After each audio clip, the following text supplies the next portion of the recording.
Daniel 9, 27.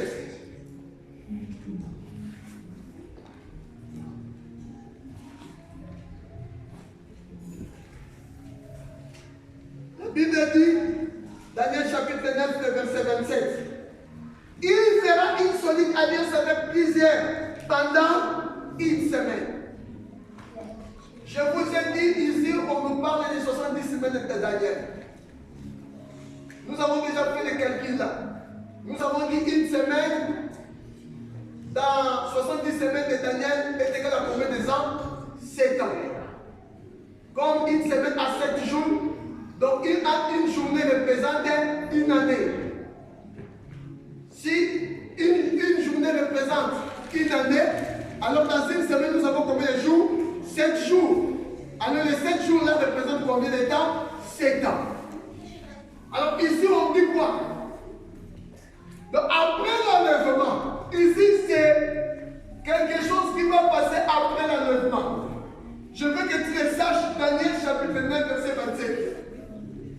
C'est le début de la grande tribulation. C'est par là commence maintenant la grande détresse. Et la grande détresse, quand cela commence, cela va commencer par Daniel chapitre 9 verset 27. Ça sera le temps où l'Antéchrist, celui que nous appelons impie, il va faire une solide alliance avec plusieurs pendant combien de temps? Une semaine. Alors nous avons dit une semaine égale à 7 ans. Donc il fera une solide alliance avec plusieurs pendant 7 ans. Donc ici, nous sommes juste dans le temps que nous appelons quoi? Le gouvernement de l'Antéchrist. Ce que nous appelons aujourd'hui le nouvel ordre mondial. Ça, c'est le nouveau ordre mondial. Voilà ce gouvernement. Ça va débuter après l'enlèvement de l'Église. Aujourd'hui, aussi longtemps l'Église est là, ils vont chercher de tout moyens de faire en sorte que ce gouvernement, d'accord, puisse exister. Mais laissez-moi vous dire, ils ne vont pas non plus arriver à le faire. Pour accomplir cela, pour qu'on voit le gouvernement du nouvel ordre mondial fonctionne, il faut que l'époux du Seigneur parte. Retenez cela. Donc aussi longtemps l'épouse est là, nouvel ordre mondial ne marchera pas. Parce que pourquoi? On va comprendre le pourquoi cela ne marchera pas. Maintenant, la Bible dans le livre des Thessaloniciens. Pourquoi ce gouvernement du nouvel ordre mondial ne peut pas non plus marcher? Ils ne pouvaient pas non plus réaliser leurs rêves de bâtir ce gouvernement. Bien aimé, laisse-moi vous dire, prenons 2 Thessaloniciens. 2 Thessaloniciens chapitre 2.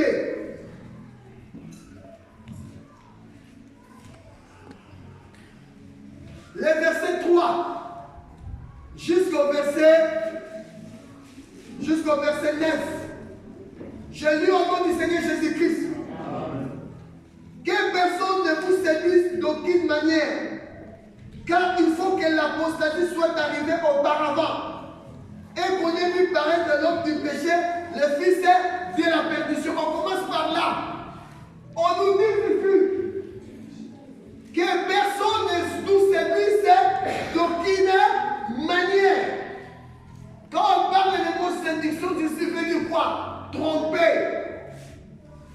Que personne ne nous trompe d'aucune manière. Que personne ne nous trompe d'aucune manière. Car il faut que l'apostasie vienne auparavant.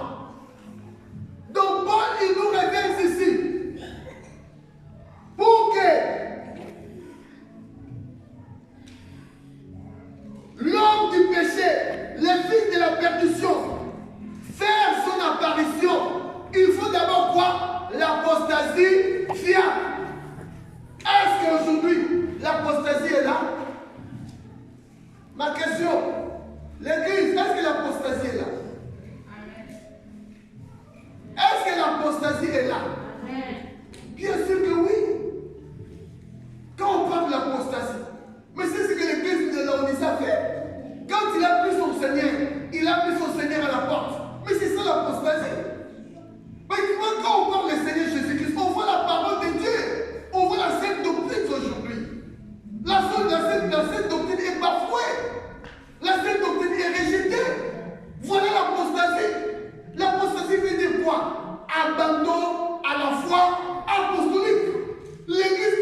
quoi?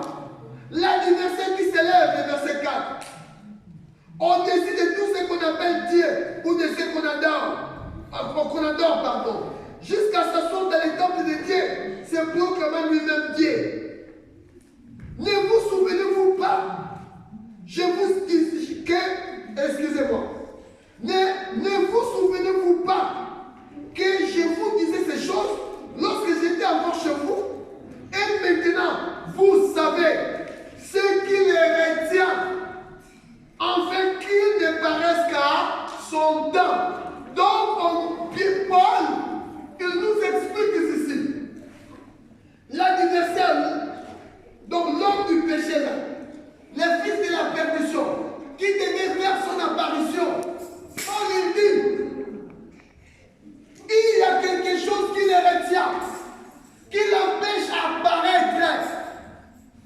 Donc, si jusqu'à présent, on ne faut pas non plus l'impie, l'homme du péché apparaître, c'est que voir, il y a quelque chose qui l'empêche.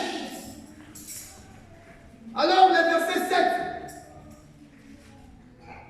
Car le mystère de l'iniquité agit déjà.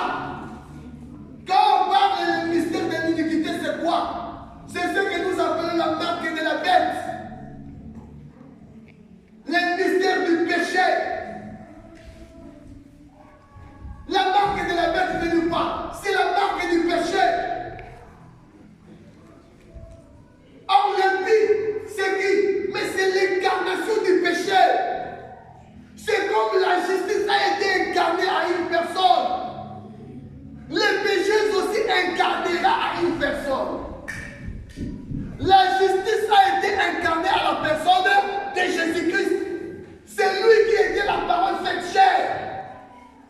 La justice manifestée. De la même manière, le péché. Le péché aussi, il faut que quelqu'un incarne le péché. Et la personne là, on appelle l'homme du péché. Ça sera l'incarnation du péché. Donc le péché fait chair. Les mal fait chair. Voilà l'impie. Ça sera l'incarnation du mal à un homme. Et cet homme-là que nous appelons l'impie. Mais l'impie là, il ne pouvait pas non plus se révéler. Parce qu'il y a quelque chose qui les retient. Alors la Bible dit quoi? Car le mystère de l'iniquité agit déjà. Il faut que celui qui les retient encore ait disparu. Et alors paraîtra l'impie. Donc si la personne, celui qui les retient là,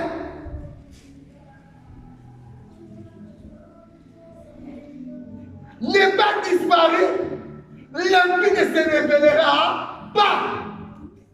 Donc il sera impuissant. Parce que la personne qui les retient, pour ne pas non plus se révéler, il est plus puissant que lui. Et la personne là s'appelle le Saint-Esprit de Dieu. Or, où se trouve le Saint-Esprit? Dans l'église du Seigneur. Alors qui est l'épouse? Qui est l'église du Seigneur?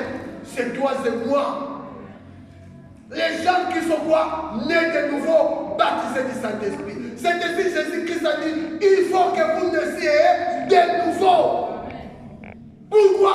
Parce que quand tu es né de nouveau, bien aimé, tu es devenu plus puissant que l'impie. Tu vas empêcher l'impie de se manifester.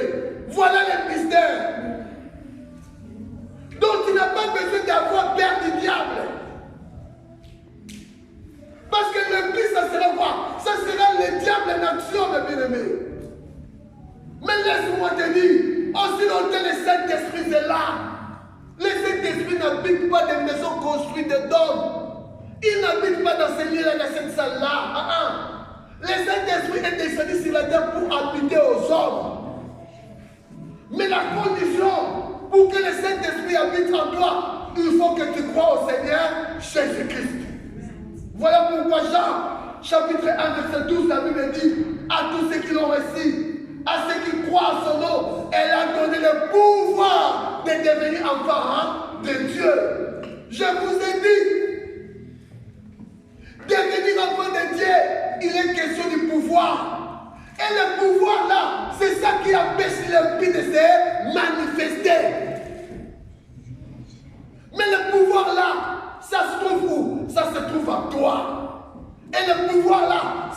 qui te fait fils et fille de Dieu. Voilà le mystère. Donc ça veut dire quoi? Les jours où le Saint-Esprit ne sera plus là. Or, comme le Saint-Esprit habite sur les hommes, les jours où le Saint-Esprit va faire son retour, il ne laissera pas les gens acquis qu'il a adoptés. Parce que le Saint-Esprit nous a adoptés. Dieu nous a adoptés par Jésus-Christ de Nazareth.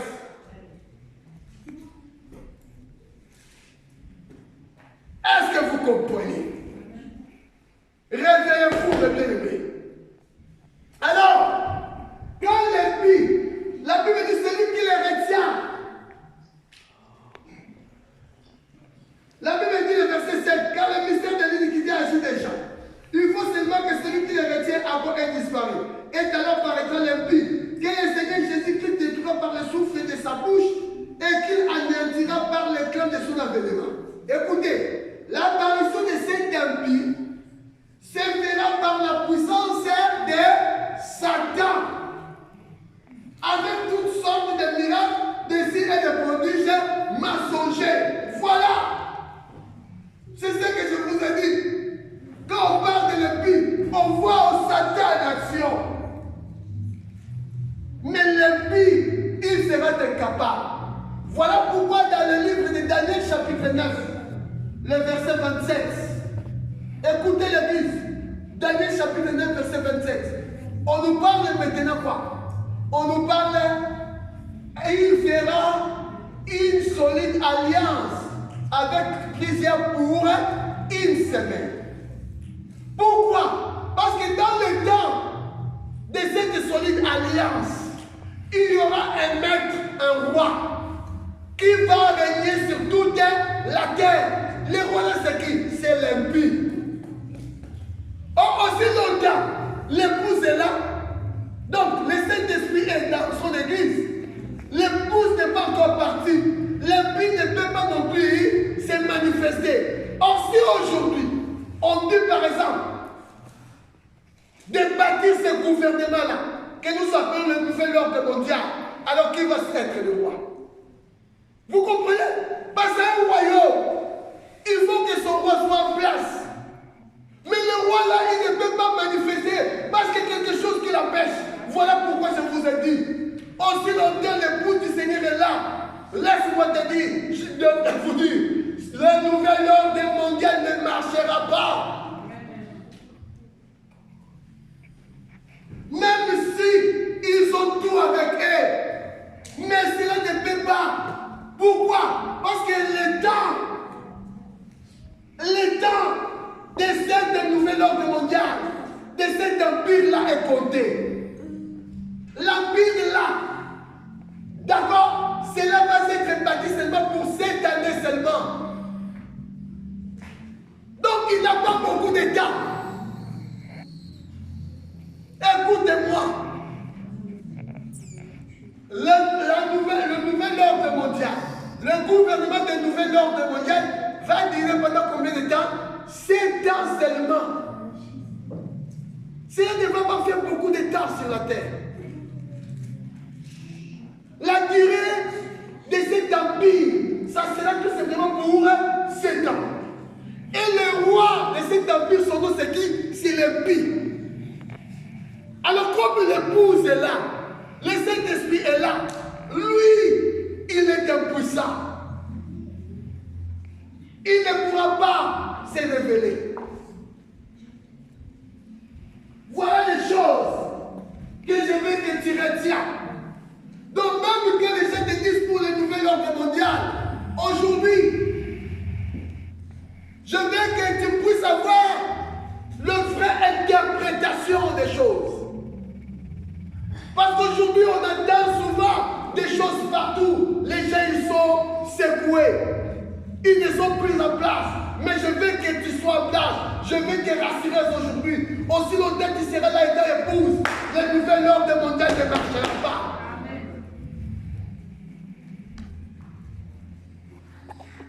comment des chrétiens sont puissants. Souvent, on se néglige. On se croit dans ce monde comme si on n'est rien. Mais en réalité, laisse-moi te dire, c'est nous qui gouvernons ce monde. C'est nous qui gouvernons ce monde. Parce que c'est nous qui établissons les règles de jeu. On dit à l'antéchrist olympique, tu ne vas pas manifester. Et lui aussi ne peut pas, parce que nous sommes là. C'est nous qui établissons les règles de jeu. Oh, amis chrétiens, je veux que tu saches une chose. Tu as du valeur aux yeux de ton Dieu. Ton Dieu t'a donné ce pouvoir-là de dominer. Comme au commencement, Dieu avait donné à Adam le pouvoir de dominer sur les animaux des champs, sur les poissons de la mer, sur les oiseaux du ciel. Aujourd'hui, nous dominons sur les oiseaux du ciel. Nous dominons sur les animaux des champs. Mais quels sont les animaux des champs aujourd'hui? Ce n'est plus des animaux des champs naturels, mais c'est spirituel, qui sont des démons, qui sont des anges déchus, qui sont des esprits des eaux, des sirènes. Voilà le royaume là que nous dominons aujourd'hui. C'est nous qui établissons les règles de jeu dans ce monde. C'est nous qui faisons la loi dans ce monde. Parce que nous sommes du royaume du Tout-Puissant. Voilà ce que ton Dieu t'a fait. Souvent tu te déguises, tu te crois être quelqu'un de rien et tu ne te donnes pas de valeur. Voilà pourquoi tu te laisses dans la bassesse. Voilà pourquoi tu te laisses emporter par le péché. Bien aimé, c'est ça la bassesse. Quand tu vis dans le péché, quand tu pratiques le péché, bien aimé, tu te laisses tomber plus bas. Le péché nous fait tomber plus bas. Voilà la bassesse pour un chrétien. Abandonnons le péché. Abstenons-nous du péché, mes bien-aimés. Écoutez. Alors, Daniel chapitre 9, le verset 27. Je dis, là on nous parle maintenant les temps de l'alliance que l'impie va faire avec plusieurs. Ça veut dire quoi? Il va réunir le monde entier. Parce qu'à ce moment-là, le Seigneur ne prie. Pourquoi? Parce que son église est partie. Oh, nous avons dit quoi? Le 6e saut, c'est le temps du jugement. Mais comment le Seigneur va faire? Alors écoutez-moi, Daniel chapitre 9, verset 27. Revenons là-bas. Écoutez ce que Dieu dit. Il fera une solide alliance avec plusieurs pendant une semaine. Et durant la moitié de la semaine, il fera cesser les sacrifices et l'offrande. Et les dévastateurs commettront les choses les plus abominables jusqu'à la ruine. Et ce qui a été résolu fonde sur les dévastateurs. Parole du Seigneur. Amen. On dit qu'il fera une solide alliance avec plusieurs pendant une semaine. Et la Bible dit quoi? Durant la moitié de la semaine. Alors je dis quoi? Si une semaine est égale à 7 ans, la moitié de 7 ans c'est quoi? 307 demi. Donc voilà le premier temps. Donc ça veut dire il y aura 2 temps. Donc l'Antéchrist a divisé son 7 ans là. Les 7 ans de son règne en combien de parties? En 2 parties. Première partie, ça sera le parti où il va faire quoi? Il va respecter l'alliance qu'il a fait avec plusieurs. Or, je vous ai dit, le gouvernement de l'impie, ce que nous appelons le nouvel ordre mondial, ça réunira le monde entier. Cela faisait en sorte que le monde entier devait voir un. Donc toutes les nations de la terre devions un. Nous serons unis à ce moment-là. Et c'est lui qui sera le roi. C'est lui maintenant qui va établir les règles de jeu. Aujourd'hui, ce n'est pas lui qui établit les règles. C'est nous qui établissons les règles de jeu. Mais quand l'Église ira dans la gloire, maintenant qu'est-ce qu'il va faire? Il va prendre son revanche. C'est lui maintenant qui va établir quoi? Les règles des jets. Alors, comme nous sommes en train de parler sur le 6e sceau, donc le 6e sceau, ça sera quoi? Ça ne sera que la demi-moitié de la grande tribulation, première 3 ans et demi.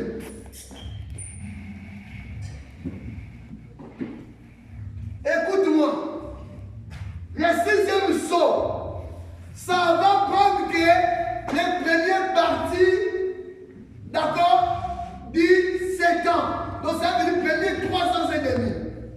La première partie, parce qu'il y a deux temps. 7 ans divisé par 2, ça nous donne 3 ans et demi. Donc il va diviser les 7 ans en 2 parties. Le premier 3 ans et demi, ça sera le temps où nous sommes en train de parler sur quoi? Le 6e sceau. Donc le 6e sceau, ça va prendre que les premières parties de la grande tribulation. L'ouverture du 6e sceau, ça va tout simplement, d'accord, prendre les premières parties de la grande tribulation. Ça veut dire les premiers 3 ans et demi. Or, les premiers 3 ans et demi là, c'est le cas où l'Antichrist va garder l'alliance qu'il a fait avec plusieurs pendant 7 ans.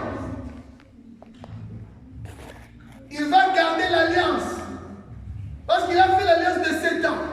Mais pendant les premiers 3 ans et demi, il va respecter les règles des jets. Alors, qu'est-ce qui va passer? Dans les premiers 3 ans et demi, quand l'Église va aller dans la gloire, c'est dans Apocalypse chapitre 6, le verset 14, on nous parle maintenant de quoi? Revenons là-bas. Apocalypse chapitre 6, le verset 14. La Bible dit, le ciel se mettra comme un livre qu'on roule, et toutes les montagnes et les îles furent remuées de leur place. Ça sera maintenant le temps des catastrophes naturelles. Le Seigneur ne va pas commencer à frapper. Je veux que tu le saches. Prenez 3 ans et demi. Le Seigneur ne frappera pas. Mais tout simplement, c'est quoi? C'est la nature qui va entrer maintenant en jugement contre les nations. Donc même la nature nous jugera ce jour-là. Donc, premier 3 ans et demi, nous allons passer des moments horribles et terribles. Il y aura un moment de catastrophe naturelle. Des choses ne seront plus comme en avant. La nature ne va plus répondre comme en avant. Et c'est par là, nous allons confronter. Excusez-moi, j'ai écrit quelques notes ici.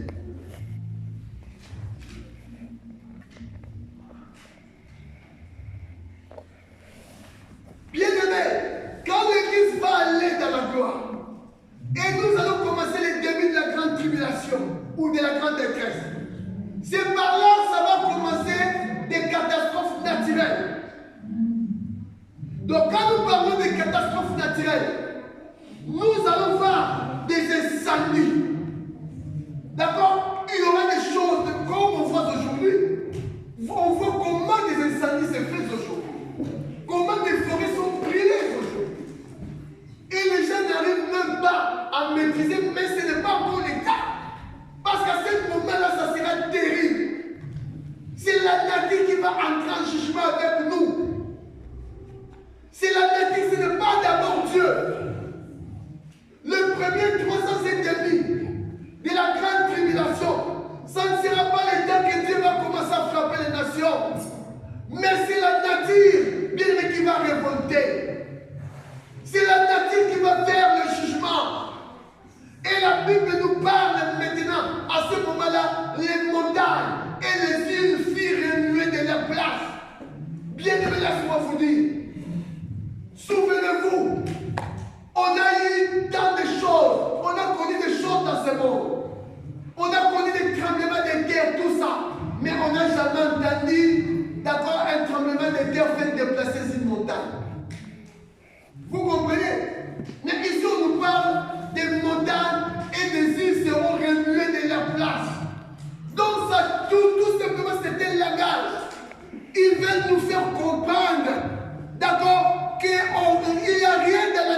va garder, d'accord, sa fonctionnement.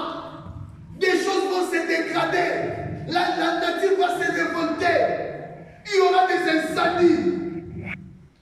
Il y aura les éruptions volcaniques comme nous n'avons jamais connu.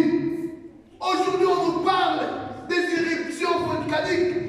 Mais ces jours-là, ça ne sera pas la même chose que nous avons connu aujourd'hui. Ça sera terrible. Pourquoi? Ça sera le temps où la nature, lui aussi, va faire son jugement.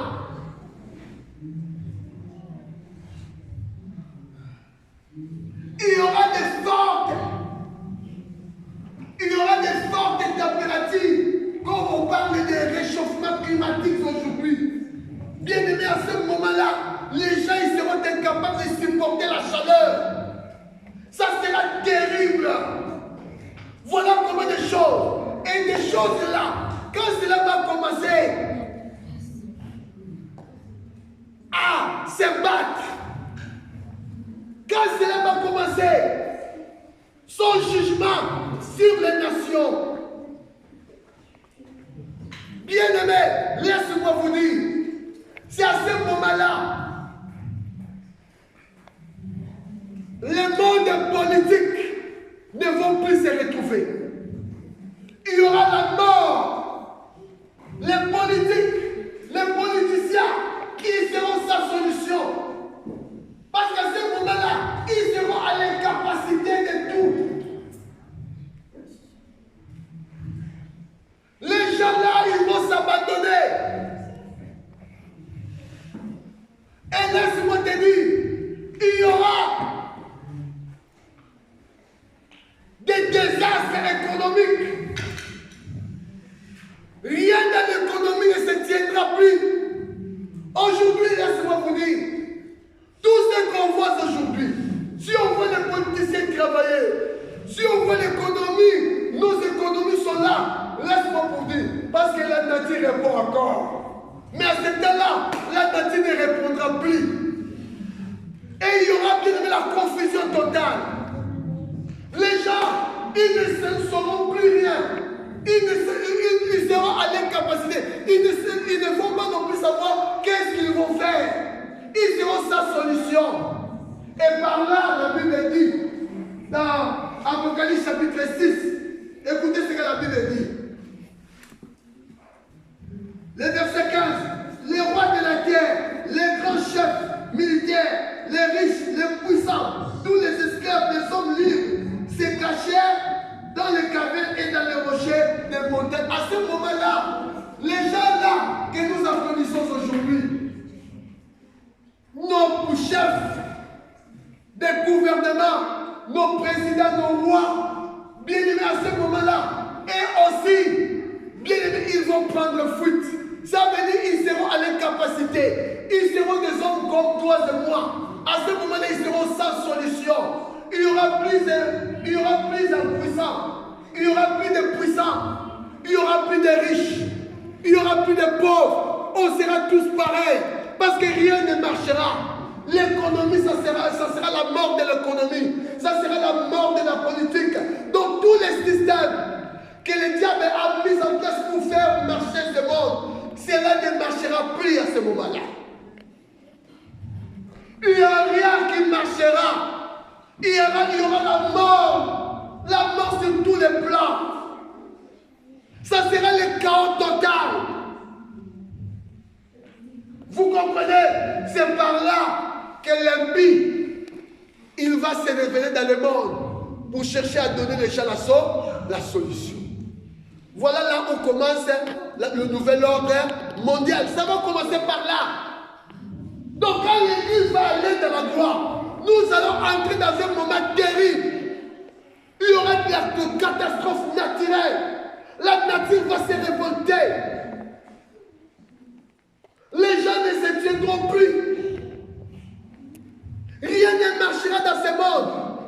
Non, l'argent là, l'argent qu'on se sert aujourd'hui, cela ne sera plus important. Il y aura plus d'importance. Aujourd'hui, on a la possibilité d'y aller faire des shopping. Mais à ce moment-là, il n'y aura plus de shopping. Tout va fermer. Les écoles fermeront. Les sociétés fermeront. Il n'y aura plus de rien dans ce monde qui marchera. Ça sera le chaos total. Voilà le premier temps de la grande détresse. Là, c'est la nature qui fait son jugement. Dieu n'a pas encore commencé. Premier 3 ans et demi. Dieu ne frappera pas. Je veux que tu le saches. Mais la nature qui va faire le jugement. Et il y aura des choses. Voilà pourquoi on nous parle des astéroïdes. Des choses là qui vont se déclencher du ciel pour tomber sur la terre. Il y aura de fortes chaleurs qu'on n'a jamais vécues. Donc rien dans ce monde ne marchera. Les gens ne sauront plus où se cacher. Donc il n'y aura plus de refuge. Donc quand je parle plus de refuge, ça veut dire aujourd'hui, nous trouvons quand même du refuge, n'est-ce pas? Parce que quand tu es dans le besoin, tu sais quoi? Je vais chercher du travail. Je vais trouver du travail, je vais chercher travailler. Pourquoi? Pour survenir à mes besoins, n'est-ce pas? Mais à ce moment-là, tout sera fermé. Si aujourd'hui, bien-aimé, les biens que tu reçois aujourd'hui, bien-aimé, laisse-moi te dire, tu les reçois parce que l'église du Seigneur est là. Voilà pourquoi la main tombe encore. Les gens disent non, la main ne tombe pas. Mais je vais te rassurer aujourd'hui, la main ne tombe encore. Voilà le paix que nous recevons aujourd'hui. C'est la main de Dieu, c'est la grâce de Dieu. À ce moment-là, il n'y aura plus la grâce. La grâce sera retirée. La grâce sera bannie. C'est par là la nature. Il ne va plus obéir à l'homme. Aujourd'hui, la nature obéit à nous. Voilà pourquoi il est là. On fait des choses, on sait que tout ce que tu planifies, ça répond parce que la nature nous aide à réaliser nos rêves. Mais à ce moment-là, nos richesses à nous ne servira plus à rien. C'est par là que l'Antéchrist, il va mettre quoi? Un nouveau jet. Il va établir maintenant un nouveau jet. Parce que c'est lui qui va faire quoi? Les règles de jet. Et premier jet, un jet, qu'il va mettre en place, c'est Apocalypse, chapitre 15, les versets 16 à 18. Lisons. Voilà le premier jet. Parce que c'est lui qui sera le maître du jet. Parce que le monde, les gens n'auront plus la solution. Nos politiciens à nous n'auront plus la solution. Nos rois à nous seront puissants à ce moment-là. Nos gouvernements, ça d'ailleurs, le gouvernement ne sera plus. Parce que, bien aimé, aujourd'hui quand on parle d'un gouvernement, mais on voit que les hommes seulement, n'est-ce pas? Ce sont des hommes qui sont là, qui travaillent. Les humains comme toi et moi. Ils essayent de prendre leurs idées, de mettre en place pour faire quoi? Pour permettre quand même à la société de marcher. Mais à ce moment-là, les gens là, avec toutes les catastrophes du monde, ils ne sauront quoi faire. Donc ils seront bloqués. Ils seront face à une épouvantail. Ils seront face à une montagne, d'accord, une géante montagne. Et ils ne sauront pas quoi faire. C'est par là maintenant, l'Apocalypse chapitre 13 interviendra. Apocalypse chapitre 13, les versets 16 à 18. Qu'est-ce que la Bible dit? Je lis au nom du Seigneur Jésus-Christ.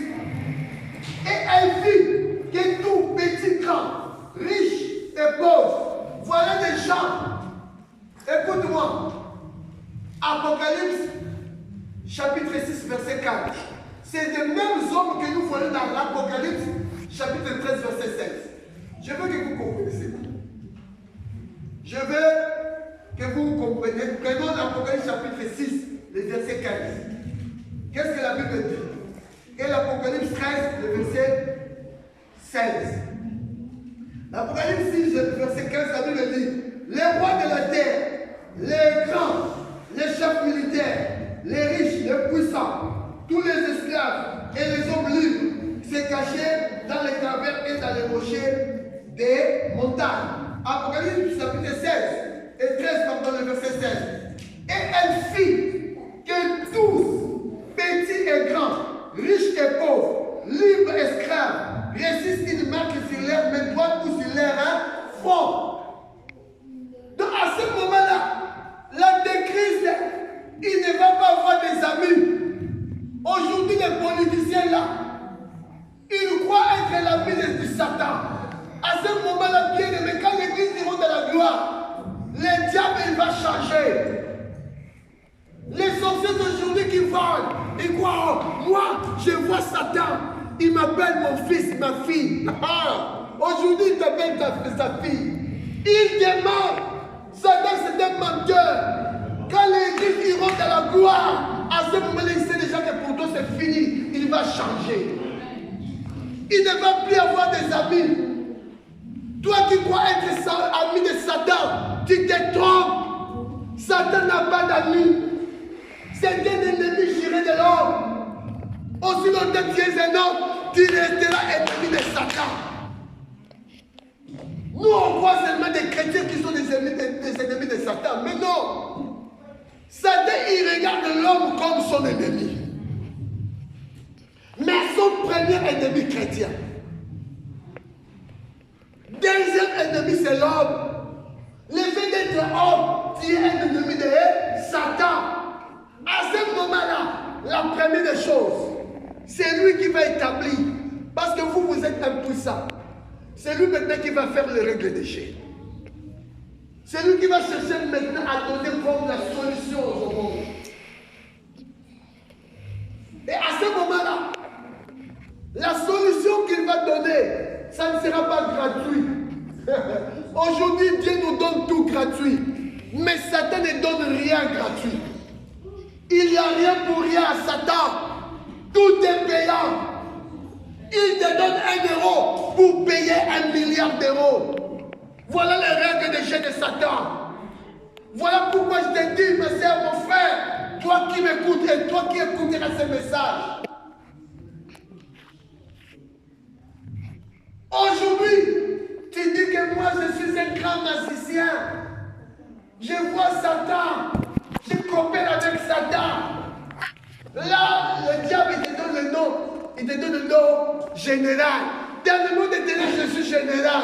Ah, les généraux vont finir. Ce jour-là, ça sera le fin du règne des généraux. Ici, il n'y aura plus de général, plus d'amis. Et c'est par là maintenant qu'il va révéler. Parce que c'est le moment où il devait se révéler dans le monde. Il fera en sorte que tous, sans exception,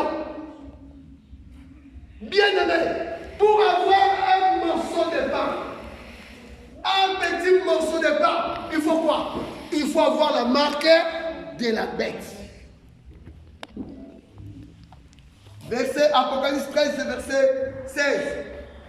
Et ainsi que tout petit, grand, riche et pauvre, libre, esclave, résiste, il marque sur leur main, droite ou sur leur front. Il dit bien résiste.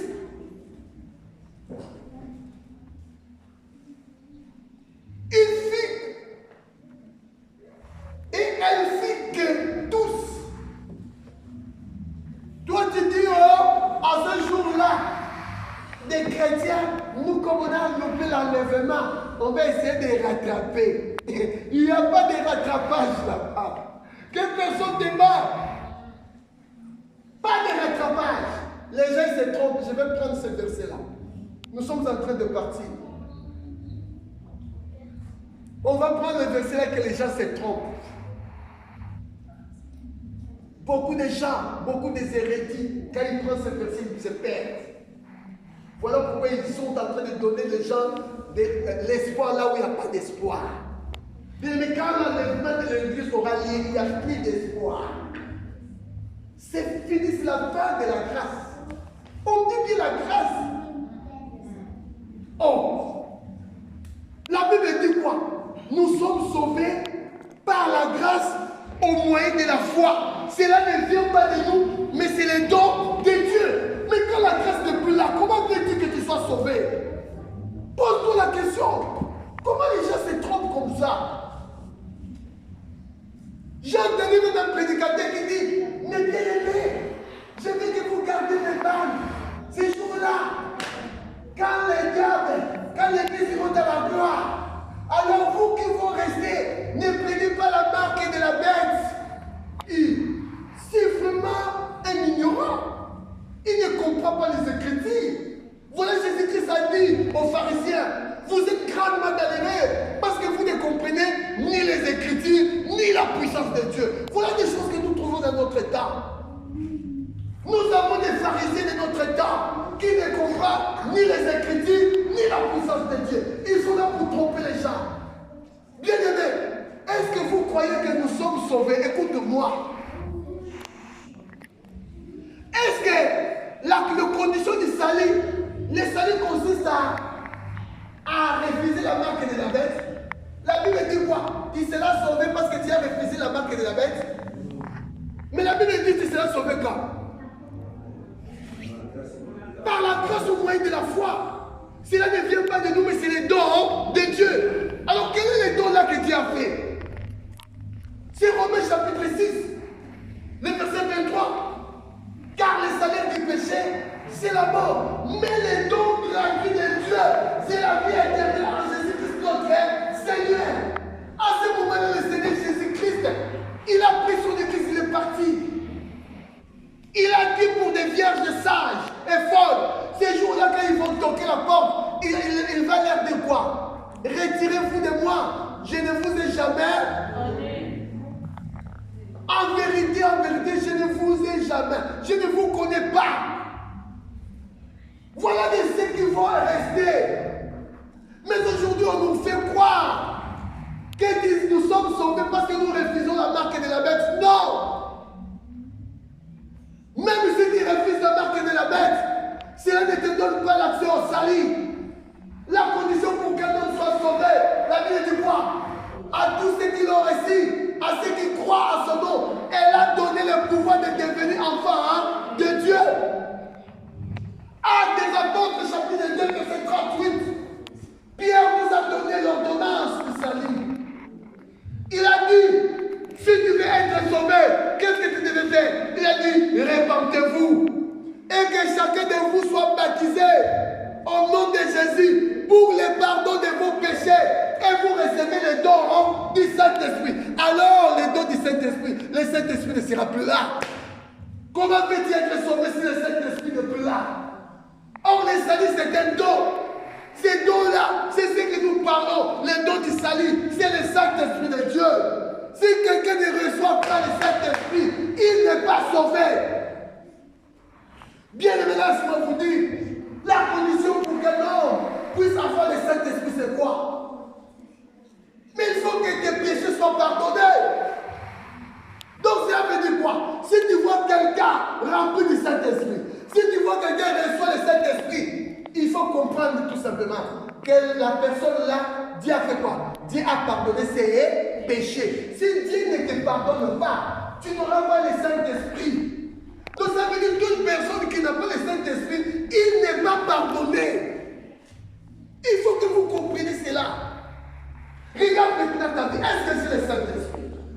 Alors si tu n'as pas le Saint-Esprit, laisse-moi te dire, à chaque fois que tu pries à Dieu, Seigneur pardonne-moi, Seigneur pardonne-moi. Le Seigneur n'a jamais pardonné. Tes péchés sont toujours là. Je veux que tu les saches. Ne crois pas que tu seras sauvé parce que tu as refusé avoir la marque de la bête. La condition du salut, c'est de te repentir. Voilà pourquoi je t'appelle aujourd'hui, ma soeur, mon frère. Voici les temps opportuns pour toi. C'est le moment que tu devais fuir la colère de Dieu. Parce qu'à ce moment-là, il n'y aura plus les salis dans le monde. C'est le diable qui va établir les règles du jeu. Première règle du jeu, c'est ça. Il fera en sorte que tous reçussent quoi? La marque, d'accord, que nous appelons le nom de la bête ou le nombre de son nom. Donc quand nous parlons de la marque là c'est quoi? C'est le nom de la bête. C'est le nombre de son nom. Voilà la marque que les gens vont recevoir. Donc si tu ne reçois pas la marque là, la Bible dit quoi? Apocalypse chapitre 13. Pour ceux qui ne vont pas recevoir la marque.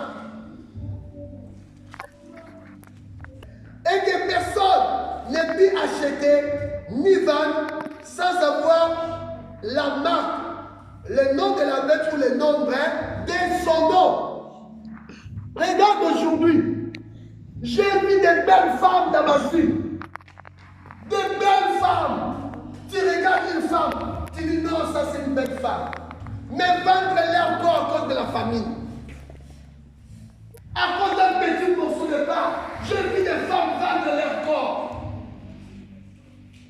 Dans ces temps que nous vivons, beaucoup de gens bien aimés, à cause d'un petit morceau de pain, des hommes ont devenu des homosexuels. Un petit morceau de pain. Pour avoir seulement un petit morceau de pain, tu as accepté l'ignominie, la honte. Mais à ce moment-là, ça sera plus pire. Parce que la nature a tout détruit.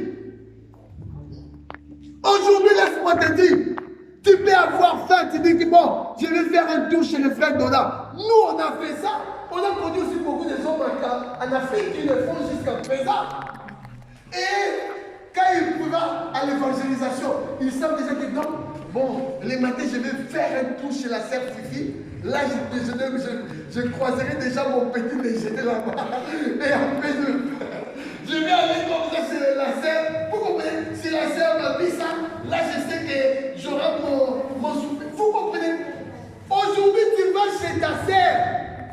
Il vient te présenter un petit morceau de pain. Mais à ce moment-là, la sœur là, elle-même n'a pas ce morceau de pain. Elle-même, elle devait avoir. Oh, ça sera chacun pour soi. Apocalypse chapitre 13. Revenons là-bas.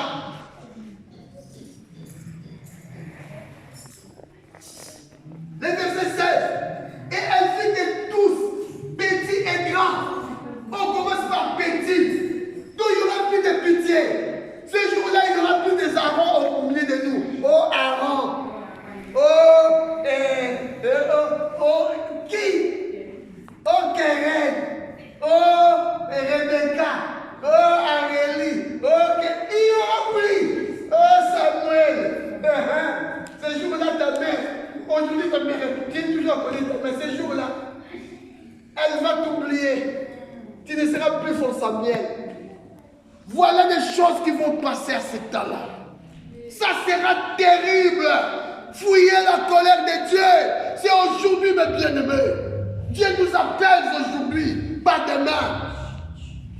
Il n'y aura plus la grâce à ce moment-là. C'est aujourd'hui, c'est le temps de la grâce. C'est le temps que Dieu t'appelle. Parce que le Saint-Esprit est encore là.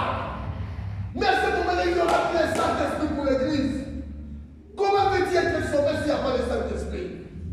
Voilà les hérétiques de notre temps. Voilà l'ignorance de beaucoup de gens. Ils se disent ce jour-là, refuse la marque de la bête. Même si tu refuses la marque de la bête, pour qu'un homme soit sauvé, il a besoin du Saint-Esprit de Dieu. Mais si tu n'as pas le Saint-Esprit, ce jour-là, le Saint-Esprit ne sera plus. S'il n'y a pas le Saint-Esprit, il n'y a pas le salut. Le Saint-Esprit, c'est la vie de Dieu. Le Saint-Esprit, c'est la vie de la parole. Si tu n'as pas le Saint-Esprit, cela veut dire que tu n'as pas la vie de Dieu. Comment veux-tu être sauvé? Voilà le temps. Bien-aimé, Dieu nous appelle. Dieu nous appelle aujourd'hui, pas demain. Le lendemain ne nous appartient pas. Je veux que tu le saches. C'est aujourd'hui Dieu veut que tu sois parmi l'épouse. Tu deviens partie du corps du Christ aujourd'hui. Parce que l'heure de l'enlèvement a sonné. L'heure de l'enlèvement a sonné. Parce que l'apostasie est là. L'Odyssée a mis son Seigneur à la porte. Et c'est le temps maintenant où l'impie devait se révéler dans le monde. Parce que l'apostasie est là. Le dernier signe pour l'Église, c'est ça. C'est l'apostasie. Mais l'apostasie est là. Écrit à l'âme de l'Église de l'Odyssée. Qu'est-ce que cherche encore. Donc on trouve que l'église est dans un état sodomite. Donc tout ce que nous trouvons dans le monde, nous les trouvons dans l'église. Donc nous voyons l'Égypte dans le monde. Donc l'église est l'image de l'Égypte. C'est l'image aussi du Sodome et Gomorrhe. Alors Dieu t'appelle de sortir de Sodome si tu veux être sauvé. Bien-aimé, Lot, pour qu'il soit sauvé, la condition était simple. C'est de fuir, de sortir du Sodome. L'église de notre temps, c'est du Sodome. Quand on vient dans les églises aujourd'hui, on trouve tout ce qui est du monde. Il n'y a pas de différence entre les gens qui sont dans le monde et nous qui croyons être les enfants de Dieu. Alors je ne veux pas que ce soit le cas pour toi. Je veux que tu sois vraiment cette épouse-là. Celui qui a pris la parole de Dieu avec lui. Dieu t'appelle aujourd'hui à s'abstenir du péché. Dieu t'appelle aujourd'hui à se conformer à sa parole. Il est question de toi. Il est question de toi. Il est question de toi. Il est question de toi. Courbe dans ta vie.